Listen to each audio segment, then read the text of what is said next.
السلام عليكم ورحمة الله وبركاته. كيف ما كنتوا تسمعوا صراخ البنت العراقية، حاجة تقطع القلب، حاجة تحزن، حاجة تألم. طلبت باش الناس تنقذها، تستنجد يعني بالحكومة، بالدولة متاعها. للأسف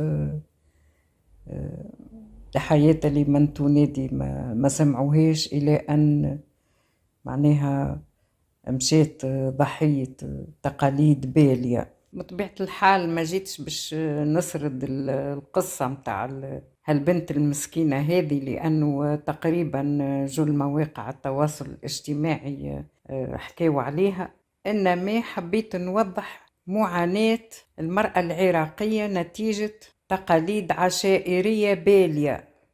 والعشائر هذه مجموعة قبائل ما زالت تتأمن بالعادات القديمة: أخذ الثأر، غسل العار، القتل، يقتلوا البنت حتى ولو معتدية عليها، معناها حتى مغتصبة يقتلوها، بالنسبة لهم عار، اغتصبوها يلزمها تموت تتقتل.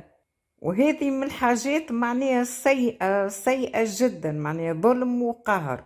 لا يكفي انهم معناتها البنية يغتصبوها ويزيد معناها يقتلوها، بالنسبة لهم حاجة عار. علاش ما خزرتوش للعار متاع الراجل هذاك اللي الإثم اللي ارتكبوا؟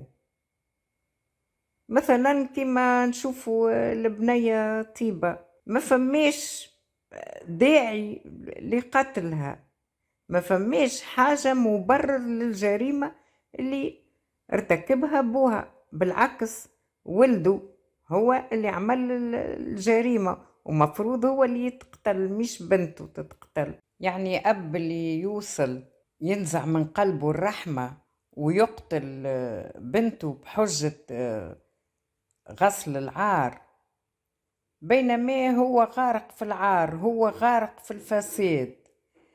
اللي يوصل أب يوصل يغطي على جريمة زنا، جريمة زنا محارم، جريمة ولده اللي حاول معناها يعتدي بالفاحش على أخته، وحاول يغتصبها. الله أعلم اغتصبها أو لم يغتصبها، ما عنديش حتى فكرة، إنما النية موجودة، نية الجرم موجودة.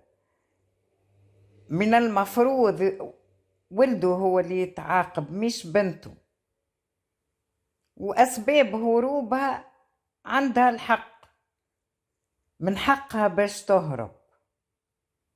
لا يمكن لا أن تعيش مع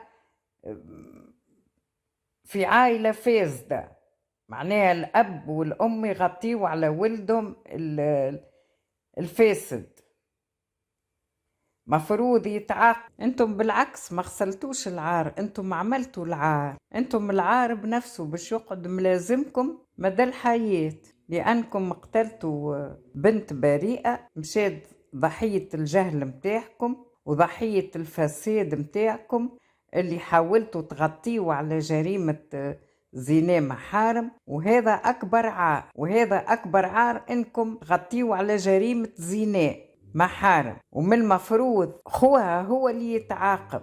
والتسريبات هذه متاع البنت طيبة تأكد الفساد متاعكم اللي مشيت ضحية، الله يرحمها. وإن شاء الله تنالوا جزائكم وعقابكم، إن شاء الله يكون عسير، وإن شاء الله الإعدام، والله ينصر المرأة العراقية من الظلم متاعكم والقهر متاعكم وبطشكم. والسلام. هذا يوم أنا ما راضي. المفروض أنت أكثر واحد ترضى، لأن تعرف ابنك شو مسوي فيا. المفروض أكثر واحد. لا هي سهلة سهلة سهلة، بابا سهلة، أخوي نام فوق، هاي سهلة، نام أبوي سهلة. ما تبين تعيش. يما سهلة. أنت عندك سهلة. لا تريدين راحتك. تريدين. هي راحتي بعيد عن ابنك، راحتي بعيد عن ابنك، بابا راحتي وين؟ راحتي بعيد عن ابنك، راحتي مو ويا ابنك. أبوي صدق يفتي يعني؟ يجي الموضوع حين عنده يعني؟ شوفوا مش حل الموضوع. اي بابا؟ حيدر خليه ياخذ مقطع ويقرا. تتصل. اي هاي علاش رجعتوني؟ كرار.